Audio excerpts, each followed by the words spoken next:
When did you first begin to quietly wonder if you were somehow damaged? Maybe it was that night when you were surrounded by people, music playing, glasses clinking, everyone laughing at the right moments, leaning into small talk and gossip like it was oxygen. And there you were, in the middle of it all, feeling like a stranger in a world you were supposed to belong to. Your mouth smiled, your head nodded, but your soul was somewhere else, standing at a distance, watching the whole scene like a movie that no longer made sense. Or maybe it was alone in your room, staring at your own reflection. You saw the familiar face, the one you've worn for years, but behind the eyes, there was something different, a tiredness that went deeper than lack of sleep, a kind of quiet grief, a sense that the life you were living and the life you were meant for were no longer overlapping.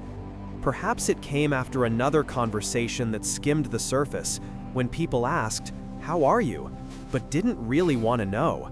You answered automatically, "I'm fine." And then, later, you felt that heaviness in your chest, that strange loneliness that doesn't come from being alone, but from being unseen. You were surrounded by voices, yet starving for understanding. And so the thought crept in, as it always does, something is wrong with me. Because people tell you, you should be grateful, you have enough, you have people in your life, you have things other people would kill for. And they are not entirely wrong. On paper, it looks like you should feel okay, content even. But somewhere deeper, something doesn't click. It feels like your soul has slipped slightly out of alignment with the life you're living. You feel too much, you see too much, you sense tension in rooms before anyone speaks. You hear the truth hiding behind words. You feel the energetic differences between people, like invisible weather patterns. You get exhausted by noise that others call fun. You lose energy in crowds, gain it in silence. You crave depth, meaning, and authenticity the way a thirsty traveler craves water. And because the world isn't built to honor that, you conclude that the problem must be you. But what if I told you that your spiritual loneliness, this strange isolation that wraps around you like a fog, is not a sign you are broken at all? What if it is evidence that you are waking up in a place where most are still sleepwalking? Think of life as a grand play, a stage where everyone is given a costume and a script. When you were younger, you were handed lines to repeat, what to value, what to fear, what to chase, what to ignore. You were taught what success should look like, what normal should feel like, what kind of person you should become to be accepted. For a long time, perhaps you played your part well. You laughed at jokes you didn't really find funny, you agreed when your heart was unsure, you nodded along with beliefs that never truly settled in your bones. You learned how to switch parts of yourself off just to fit into the scene. But then something began to happen.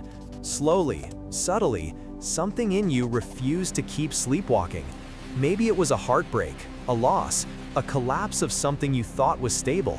Maybe it was a slow accumulation of quiet disappointments, the feeling that no matter how well you followed the script, something essential was missing.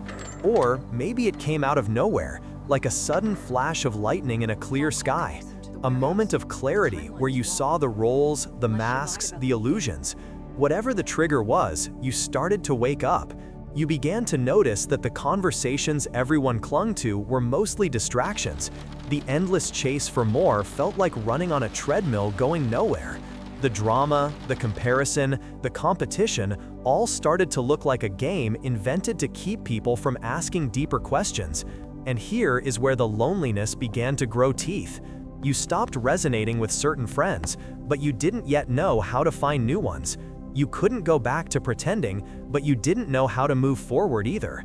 You saw through the surface of things, but you didn't yet know how to live from that deeper seeing.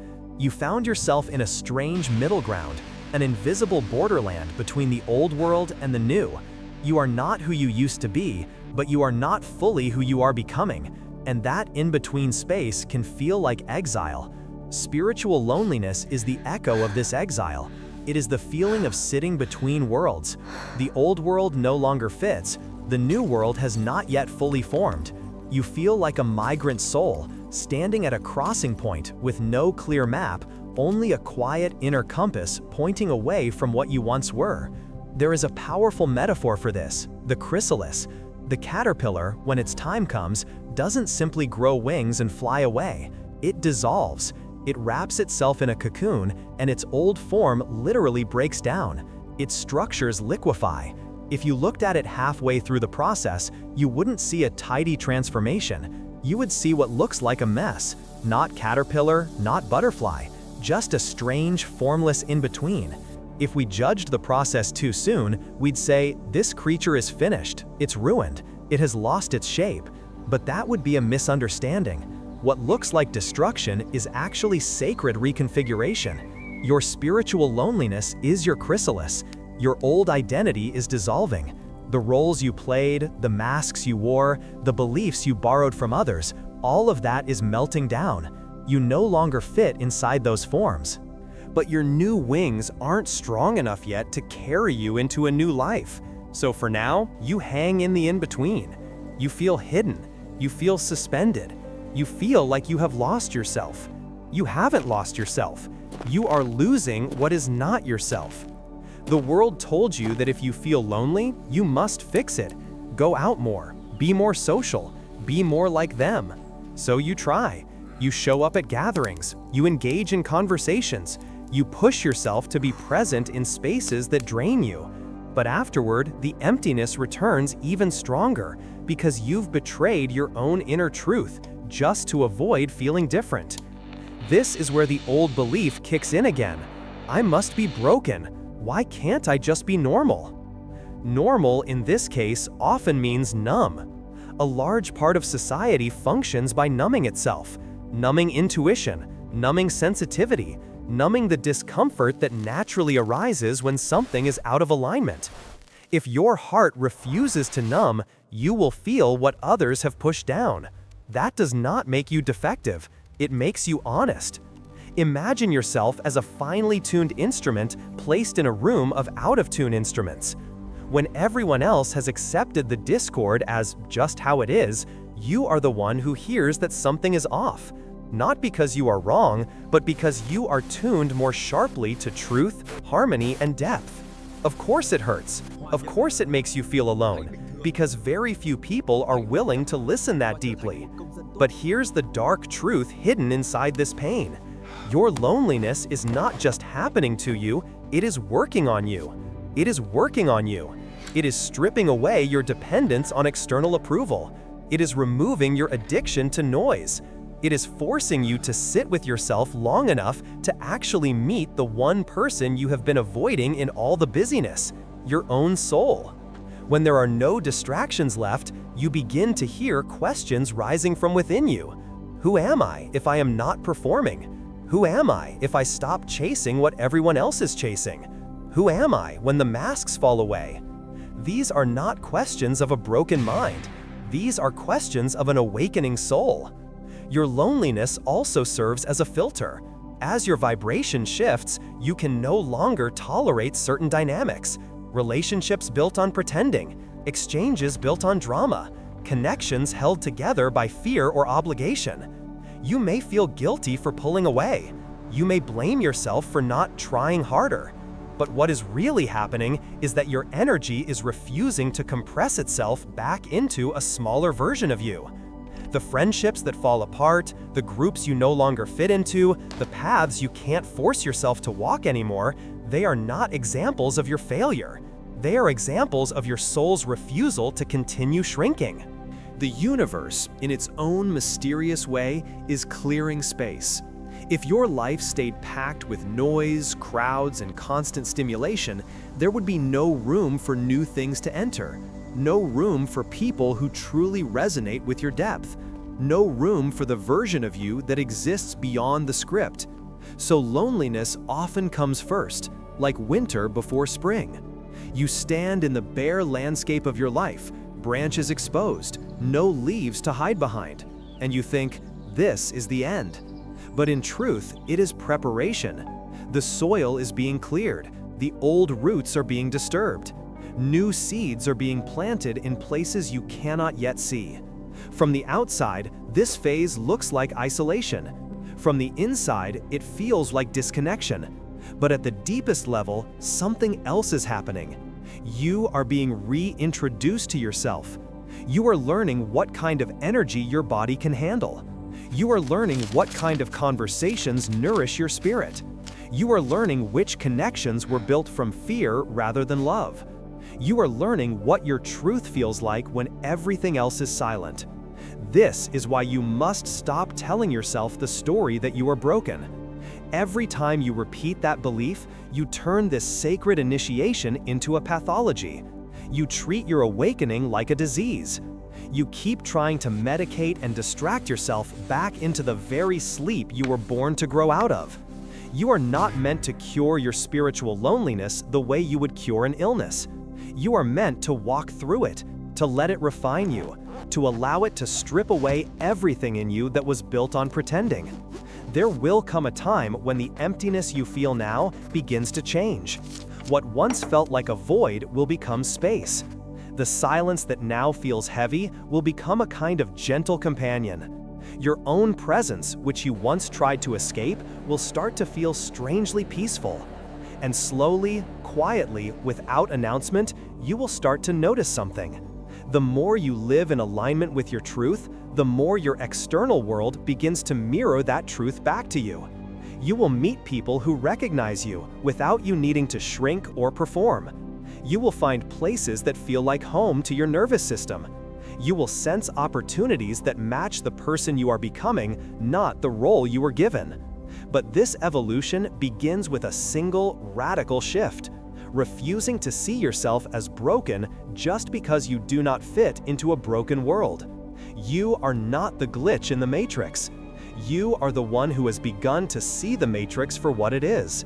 And your spiritual loneliness, as dark and unbearable as it sometimes feels, is the doorway through which your truest life is asking to enter. You stand at that doorway now, whether you realize it or not. On one side is the life you've already lived, the familiar patterns, the roles you know by heart, the people you have learned to keep comfortable by editing yourself. On the other side is a vast unknown, a life that feels truer, deeper, more aligned with the quiet whisper inside you. But no one has handed you a map. No one is there holding your hand. It feels as if the price of crossing that threshold is walking alone. This is where many people turn back. They feel that first sting of spiritual loneliness and say, if waking up means losing people, losing certainty, losing safety, then I'd rather stay asleep. So they go back into the dream. They put the mask on tighter. They drown the questions in noise. But you haven't gone back, have you? You've tried, perhaps. You've tried to force yourself into old conversations, old habits, old circles. You've tried to pretend you don't notice what you notice, don't feel what you feel. You've tried to be normal, and yet every attempt to go backward leaves an even deeper ache. Because once your eyes adjust to a higher light, the dimness of the old world becomes unbearable. So you hover in the doorway, wondering if there is something wrong with you because you can't fully return, but you don't yet know how to move forward. This is the secret no one told you. The doorway itself is part of the path. The uncertainty, the stiffness, the apparent stuckness are not signs that you are failing at awakening. They are the texture of it. You are stretching between who you were told to be and who you actually are. That stretch feels like loneliness, but in truth, it is expansion. Look more closely at this loneliness. It isn't random, it has a shape. Think about how it shows up. You may feel a sharp, specific pain when you are with certain people, as if your nervous system quietly shuts down around them. You may feel a dull, heavy tiredness in environments that once energized you. You may find yourself drifting mentally during conversations that revolve around judgment, gossip, or superficial comparison. Your body is speaking before your mind can explain. This is not you being broken. This is your intuition refusing to keep blending in. There is a reason you feel misaligned around certain people now. Perhaps, in the past, your identity was built around pleasing, fixing, or rescuing them. You tolerated disrespect because you were afraid of being alone. You held space for everyone's pain but your own. You became the emotional sponge for the room, absorbing tension so others wouldn't have to face it. That old version of you could exist in those dynamics because it didn't know any different. It believed that love meant self-erasure, that belonging meant self-abandonment. So it endured. But awakening is a rupture in that belief. The loneliness you feel now is partly the echo of all the times you left yourself to be loved. Your soul is no longer willing to make that trade. You can't unlearn your own worth. And because you won't abandon yourself the way you used to, it suddenly becomes very obvious where others have been abandoning you all along. That realization hurts. It burns away illusions. You might feel rage, grief, or disappointment rising from deep inside you. You might think, have all my relationships been fake? Has no one ever truly seen me? That sharp sting of realization can feel like proof that you are cursed to be alone. But it isn't a curse, it is an X-ray. It reveals what was already there: the imbalance, the unspoken expectations, the ways you have been performing rather than living. Awakening doesn't break what is real, it only breaks what was built on pretending. Notice also how your loneliness pulls old wounds to the surface. The moments when you feel most abandoned now often carry the voice of a much younger you. The child who felt unseen in their family. The teenager who was called too intense, too emotional, too strange. The part of you that learned early on that it was safer to shrink, to stay quiet, to fit in. Your spiritual loneliness presses against those old scars. It's as if life is saying, we cannot carry this wound into the next chapter. Look at it, hold it, make peace with it. So when you sit alone and thoughts arise like, no one will ever understand me, notice how familiar that feels. It may be an echo from decades ago. The present is inviting you to witness what was once too painful to feel, this time with more awareness, more compassion, more inner strength. Awakening is not just about seeing through the matrix of society out there. It is about seeing through the matrix inside your own psyche. The internalized voices, the inherited shame, the survival strategies that once kept you safe but now keep you separate. This is where your loneliness can become a teacher. When there is no one else around to distract you, you begin to hear something underneath the anxiety and the fear. If you sit with the loneliness long enough, the sharp edges start to soften. Beneath the story of "I am broken," another voice begins to emerge. It doesn't speak loudly, it doesn't argue, it simply says, "I am here. I have always been here." That I is not the persona you present to the world. It is quieter, older, wiser. It watches your thoughts like clouds. It has no interest in whether you are impressive, liked, or approved of. It only wants you to be real. Spiritual loneliness invites you to build a relationship with that presence. At first, it might feel uncomfortable because you're not used to trusting your own inner company. You have been conditioned to believe that worthiness is measured by how many people orbit your life, how many messages you receive, how many eyes are on you. But over time, if you truly choose to meet yourself, something shifts. You start to notice small changes, the way your body relaxes when you honor your boundaries, the subtle relief when you tell the truth instead of saying what others want to hear, the way your energy feels cleaner when you stop forcing yourself into spaces that suffocate you. You begin to see that you can be alone without being abandoned, that solitude, when chosen, does not wound you, it heals you. You may even notice moments of unexpected beauty within the loneliness, the quiet morning light on your walls, the sound of your own breathing, the feeling of being able to hear your thoughts without interference. Those moments do not erase the pain, but they add a new note to it. Loneliness is no longer only heavy, it becomes spacious too. And yet, as you learn to sit with yourself, another fear often arises. What if I get used to being on my own and never find my people? What if I am meant to walk this path entirely alone? You are not, but the sequence matters. If you met your true soul connections while still living from your unhealed patterns, you would not be able to receive them. You would sabotage the connection, doubt it or distort it.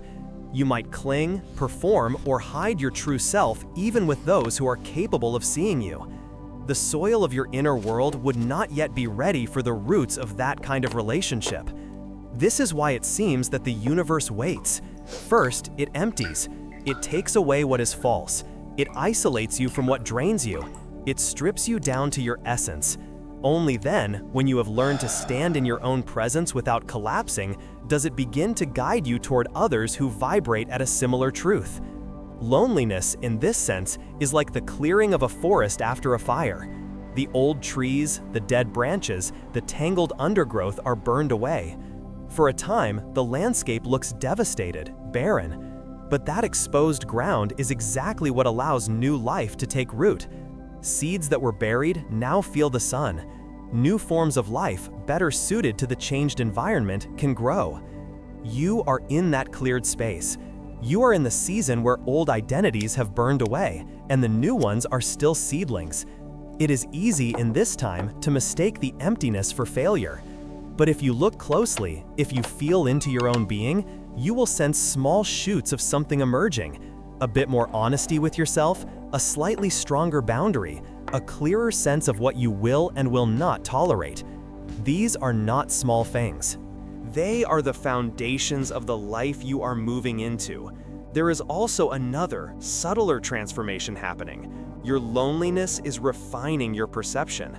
As an empath, as a sensitive being, your nervous system is like a finely tuned antenna.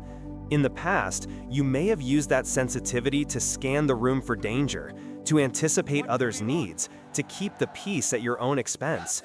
Now, as you heal, that same sensitivity is becoming a compass, pointing you toward what is truly aligned. You begin to notice when someone's words and energy do not match. You can feel the difference between a connection based on convenience and one based on truth.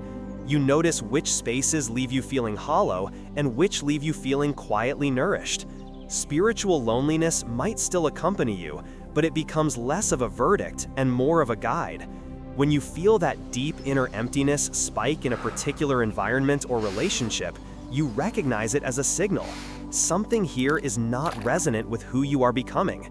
In this way, your loneliness stops being an accusation and becomes a form of inner navigation. All of this is why it is so important to change the way you speak to yourself during this phase. Every time you say, "I am broken," you close a door. You make yourself wrong for undergoing a process that is entirely natural at the level of the soul. You turn your initiation into a flaw. What would happen if, instead, you began to describe your experience differently? Not, "I am broken," but "I am in transition." Not, "No one wants me," but "Life is rearranging my connections." Not, "I will always be alone," but "I am in the season of becoming ready for what is meant for me." These are not just affirmations. They are more accurate descriptions of reality than the old story. You are not lying to yourself to feel better. You are telling a deeper truth. Because the core truth is this: the loneliness you feel is not a permanent sentence. It is a passage. No chrysalis lasts forever. No winter is endless. No doorway remains the only place you stand. There is a future version of you who looks back on this period with a kind of awe. They remember how you sat in the dark, unsure, doubting, thinking it would never change.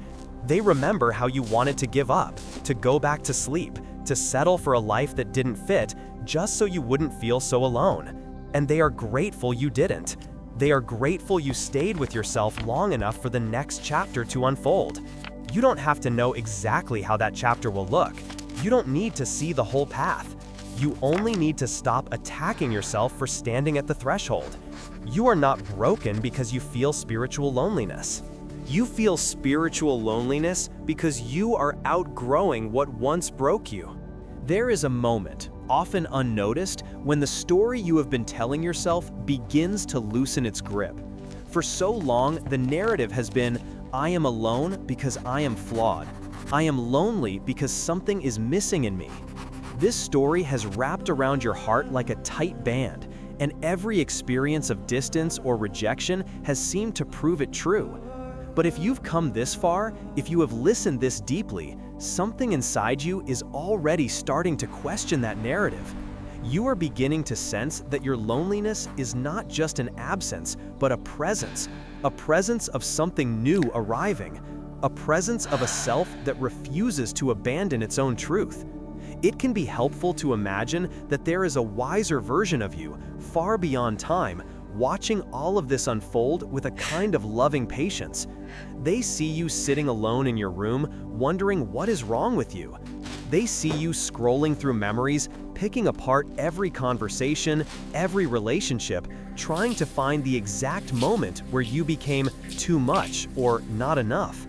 And instead of agreeing with your self-criticism, this wiser self simply smiles gently and says, "You are not breaking, you are waking." At a human level, it feels chaotic, painful, disorienting. But at a soul level, there is a quiet order to it.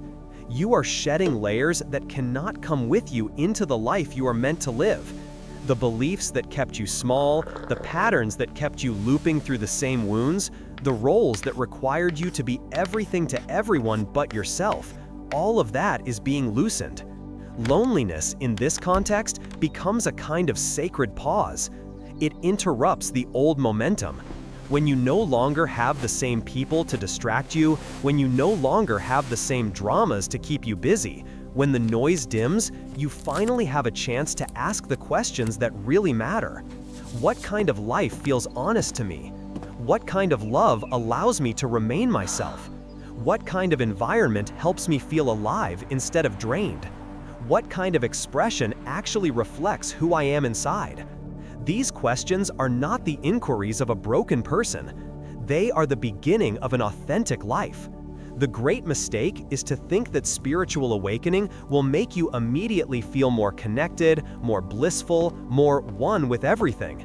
Sometimes it does, in brief flashes. But often, the first phase of awakening is the opposite. It makes you feel the separation you have been carrying for years without realizing it. It brings the buried pain to the surface. It reveals how many of your connections were built on fear, convenience, or mutual avoidance of the truth.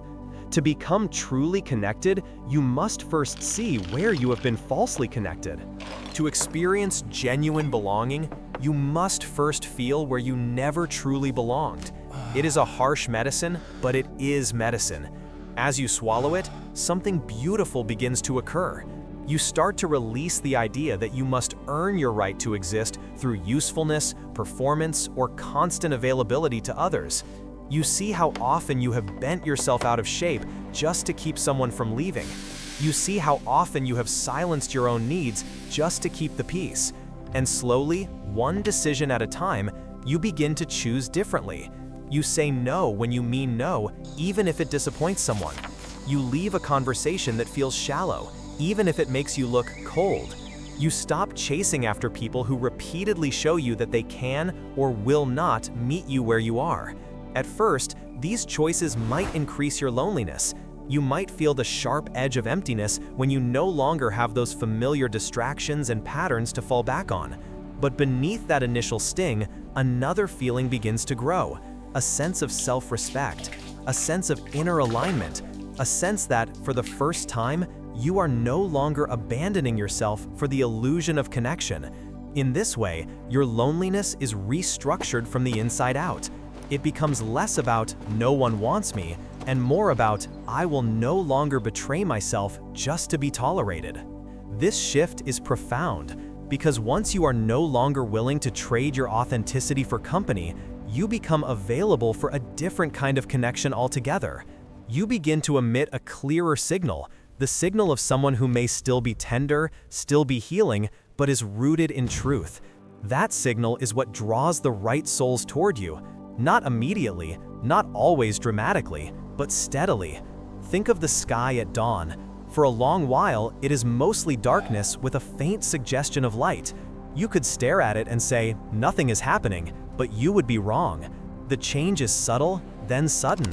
Before you know it, the whole horizon is transformed. Your life often works like that. You sit in the quiet, in the dimness of the in-between, and it feels like nothing is moving. But somewhere beneath the visible, the light is gaining ground. There will come a day when you sit across from someone and feel in your bones, I don't have to hide here.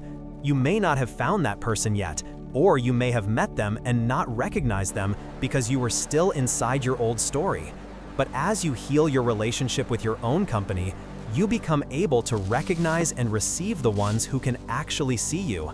Until that time, your task is not to frantically search for your people, as if finding them will magically cure the loneliness. Your task is to become someone who no longer abandons themselves in order to be found. This is where the dark truth turns into a quiet liberation. The same loneliness that once convinced you that you were broken is actually the space in which you start to remember your inherent wholeness. Without the noise of constant external validation, you begin to feel your own presence more clearly. Without the pressure of fitting in, you begin to move in ways that feel natural to your being. Without the constant effort to hold up everyone else's world, you begin to build a world of your own from the inside out. You may discover practices that help you anchor this new way of being. Sitting in silence, writing your truth on paper, walking in nature, breathing deeply until your mind settles enough for you to hear the quiet inside. You may find yourself drawn to art, music, or spiritual teachings that resonate with your deeper knowing. These are not distractions. They are ways your soul speaks to you. The more you respond to that voice, the less terrifying solitude becomes. You begin to sense that even in your most isolated moments, you are held by something larger than your personal story.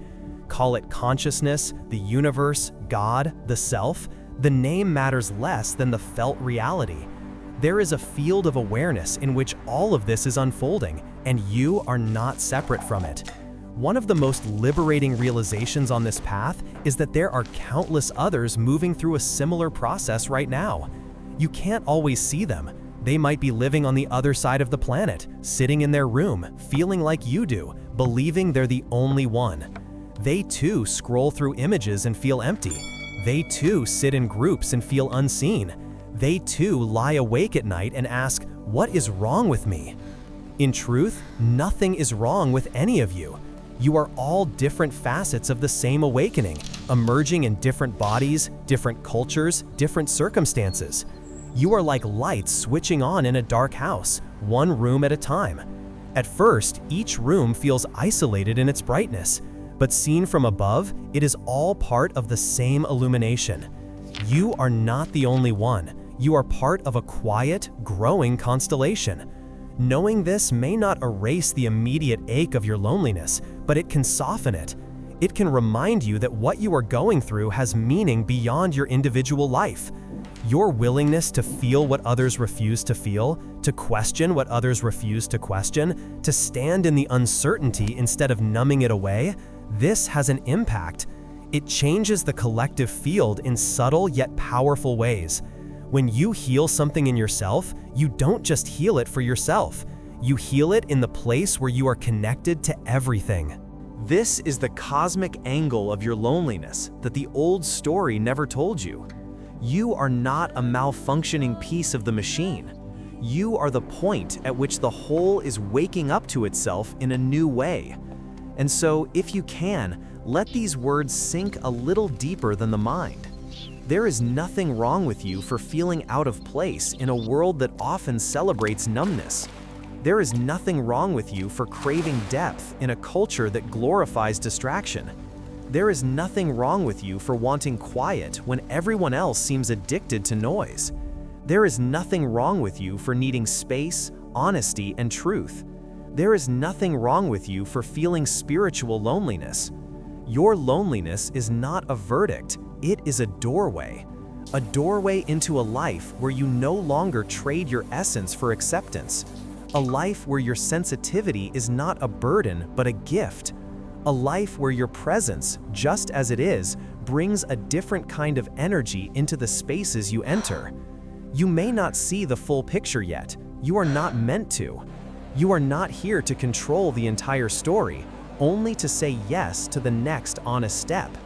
Maybe that step is as small as allowing yourself to rest without guilt. Maybe it is writing down how you truly feel instead of minimizing it. Maybe it is choosing to say no to something that has been draining you for years. Whatever it is, let it come from the part of you that knows you are not broken. Because that part is there. It has been quietly watching your suffering, waiting for you to turn toward it. When you do, you will not find judgment. You will find a softness that has been with you since the beginning, a presence that has never left, even on your darkest nights. One day, perhaps sooner than you think, you will look back on this season of your life with an understanding that you cannot yet fully access. You will see how the loneliness carved space in you for a deeper love. You will see how the emptiness made room for a more authentic existence. You will see how the very pain that made you feel isolated was the force that pushed you back to yourself. Until that day, remember this: you are not behind. You are not a mistake. You are not broken. You are in the sacred, painful, beautiful process of becoming who you really are.